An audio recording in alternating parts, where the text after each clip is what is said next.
जहाँ त्रिवर्ण अर्थात 3 रंगों का ध्वज। कौन सा है 3 रंगों का ध्वज?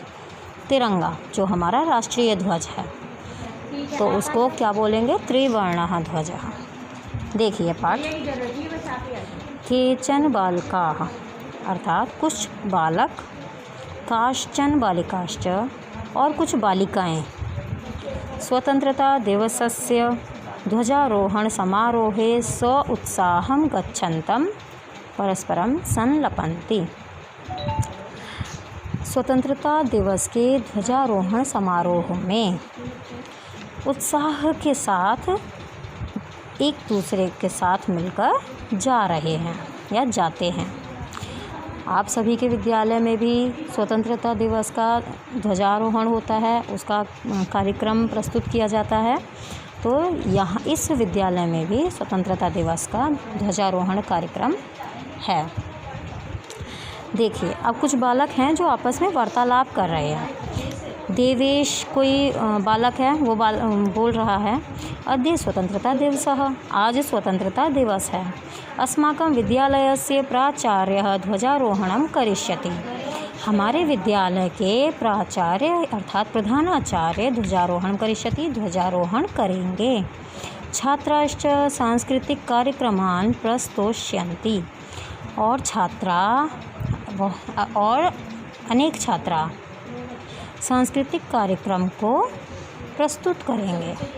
अन्ते च मोदकानि मिलिष्यन्ति, और अंत में हमें मोदक मिलेंगे अर्थात लड्डू मिलेंगे। देवेश की यह बात सुनकर देविज ने कहा, शुचे जानासि त्वं, क्या तुम जानते हो अस्माकं ध्वजा कीदृशा, हमारा ध्वज कैसा है? अब शुचि कह रही है, अस्माकं देशस्य ध्वजः त्रिवर्णः इति, हमारा देश का ध्वज त्रिवर्ण है अर्थात तिरंगा है। अब इनकी बात सुनकर सलीम कह रहा है, रुचेः अयं त्रिवर्णः कथम, यह 3 रंग का क्यों है? अब रुचि ने उसका उत्तर दिया और बोला, अस्मिन् ध्वजे 3 वर्णाः सन्ति अतः त्रिवर्णः, इस ध्वज में 3 रंग हैं। 3 वर्णाः 3 रंग हैं, अतः त्रिवर्णः, इसलिए यह तिरंगा है। किं त्वम् एतेषां वर्णानां नामानि जानासि, क्या तुम एतेषां वर्णानां इन सारे नामों के, इन सारे रंगों के नामों को जानते हो? अर्थात कौन कौन से रंग तिरंगा में होते हैं। सलीम उसका प्रत्युत्तर दे रहा है, अरे केशरवर्णः श्वेतः हरितः च एते 3 वर्णाः। क्या बताया सलीम ने कि केशरवर्णः अर्थात केसरी रंग, श्वेतः श्वेत रंग सफ़ेद जिसे आप बोलते हैं, हरितः हरा रंग, एते 3 वर्णाः, ये इसके 3 रंग होते हैं। अस्माकं ध्वजे एते 3 वर्णाः किं सूचयन्ति। अब यह प्रश्न उठाया देवेश ने, क्या बोला? अस्माकं ध्वजे, हमारा यह जो ध्वज है, एते 3 वर्णाः किं सूचयन्ति, इसके ये तीनों वर्ण, तीनों रंग जो हैं वो क्या सूचना देते हैं?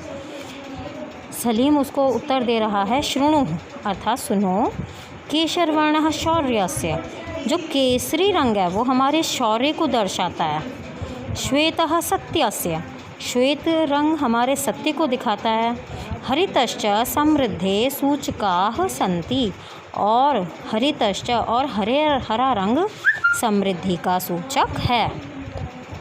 अब शुचि देखो क्या कहती है, किम एतेषां वर्णानां अन्यत् अपि महत्वम्, क्या किम एतेषां, क्या यह सभी रंग वर्णानाम अन्यत् अपि महत्वम, इन सभी रंगों का कोई और भी महत्व है? देखिए आगे फिर क्या होता है।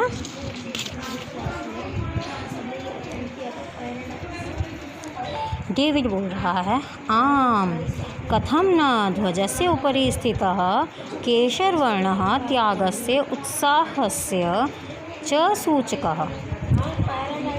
अब डेविड ने क्या कहा, आम अर्थात हाँ, कथम ना क्यों नहीं, ध्वजस्य ऊपर स्थितः केशरवर्णः, जो ध्वज में सबसे ऊपर केसरी रंग है, त्यागस्य त्याग का, उत्साहस्य उत्साह का, च सूचक है, अर्थात केसरी रंग त्याग और उत्साह का सूचक है। मध्ये स्थितः श्वेतवर्ण और मध्य में स्थित सफ़ेद रंग सात्विकतायाः शुचितायाः च द्योतकः, सात्विकतायाः सत्यता का और पवित्रता का द्योतक है अर्थात सूचक है। अधः स्थितः हरितवर्ण और सबसे नीचे हरा रंग वसुंधरायाः सुषमायाः उर्वरतायाश्च द्योतकः। हरा रंग किसका सूचक है? वसुंधराया हमारी पृथ्वी की, सुषमायाः उर्वरतायाश्च पृथ्वी की हरितिमा और उर्वरता का सूचक है। अब तेजिंदर देखो क्या कह रहा है। शुचि से पूछ रहा है कि हे शुचे, ध्वजस्य मध्ये एकम नीलवर्णम चक्रम वर्तते। ध्वज के मध्य में एक नीले रंग का चक्र है। शुचि बोल रही है आम हाँ, इदम अशोक चक्रम कथ्यते। इसे क्या कहते हैं? अशोक चक्र कहते हैं। एतत् प्रगतेः न्यायस्य च प्रवर्तकम्, एतत् प्रगते न्यायस्य च प्रवर्तकम्, और यह प्रगति और न्याय का प्रवर्तक है। सारनाथे अशोक स्तंभ अस्ति। सारनाथ कहाँ पर है? उड़ीसा में। सारनाथ में अशोक का स्तंभ है। तस्मात् एव एतत् गृहीतम, यह अशोक चक्र हमने वहीं से ग्रहण किया है। अब प्रणव कह रहे हैं अस्मिन् चक्रे 24 अराः सन्ति। प्रणव ने क्या बताया कि इस चक्र में 24 अराएँ हैं। अरा क्या होती है? आपने देखा होगा पहिया होता है, उसमें कुछ लाइनें होती हैं, ऐसा होता है ना पहिया। कोई भी पहिया होता है वो ऐसा होता है, उसमें ऐसे ऐसे लाइनें बनी होती हैं, इनको बोलते हैं अरा। ठीक है, तो उसमें 24 अराएँ हैं। अब मैरी कह रही है भारतस्य विधानसभायां 22 जुलाई 1947 तमे वर्षे समग्रतया अस्य ध्वजस्य स्वीकरणं जातम। मैरी ने क्या कहा कि भारत के संविधान सभा में, जो कब हुई थी? 22 जुलाई 1947 ईस्वी में, उसमें सभी लोगों की सहानुभूति के साथ, सभी लोगों की समग्रता के साथ इस ध्वज को स्वीकरणम जातम स्वीकार किया गया था। तेजिंदर कह रहे हैं अस्माकं त्रिवर्णः ध्वजः स्वाधीनतायाः राष्ट्रगौरवस्य च प्रतीकः। हमारा यह जो त्रिवर्ण ध्वज है, तिरंगा ध्वज है, वो हमारी स्वाधीनता का और राष्ट्रीय गौरव का प्रतीक है। अतएव स्वतंत्रता दिवसे, इसीलिए स्वतंत्रता दिवस पर, गणतंत्र दिवसे च और गणतंत्र दिवस पर अस्य ध्वजस्य उत्तोलनम समारोह पूर्वकम भवति। इस ध्वज को पूरे समारोह के साथ ध्वजारोहण किया जाता है। जयतु त्रिवर्णः ध्वजः जयतु भारतम। अर्थात हमारे इस तिरंगा ध्वज की जय हो और हमारे भारत की जय हो।